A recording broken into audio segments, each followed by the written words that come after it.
మారేడుమిల్లి ఎన్కౌంటర్లో చనిపోయిన మావోయిస్టులకు నేడు పోస్టుమార్టం నిర్వహించనున్నారు. 2 ఎన్కౌంటర్లో 13 మంది మావోయిస్టులు మృతి చెందగా ఇప్పటి వరకు 6 మృతదేహాలకే పోస్టుమార్టం పూర్తయింది. హిడ్మా, ఆయన సతీమణి టెక్షంకర్, దేవే, జ్యోతి, మల్లాల్ మృతదేహాలకు పోస్టుమార్టం ప్రక్రియ పూర్తి చేసి బంధువులకు అప్పగించారు. ఇవాళ కమలేష్, చైతు, షమ్మి మరో మావోయిస్టు మృతదేహానికి పోస్టుమార్టం నిర్వహిస్తున్నారు. పోస్టుమార్టంకి సంబంధించి పూర్తి సమాచారాన్ని ఒక రెస్పాండెంట్ రాజబాబు లైవ్ అందిస్తారు. రాజబాబు, శ్రీనివాస్, మావోయిస్టులు ఏదైతే మారేడుమిల్లి అటవీ ప్రాంతంలో వరుసగా జరిగిన 2 ఎన్కౌంటర్లో 13 మంది మావోయిస్టులు మృతి చెందారు. ఈ 13 మంది మావోయిస్టుల మృతదేహాలకు సంబంధించి ఇప్పటి వరకు కూడా 10 మంది మావోయిస్టుల మృతదేహాలకు పోస్టుమార్టం నిర్వహించి వాళ్ళ కుటుంబ సభ్యులు కూడా అప్పగించారు.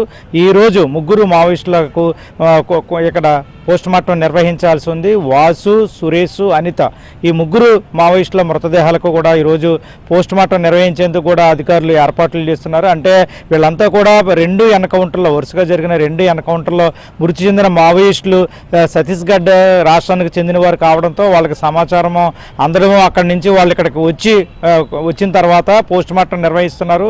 కుటుంబ సభ్యులకు రక్త పరీక్షలు నిర్వహించి, అంటే డిఎన్ఏతో ఎవరైతే మావోయిస్టులు మృతి చెందారో మావోయిస్టుల డిఎన్ఏతో కుటుంబ సభ్యుల డిఎన్ఏ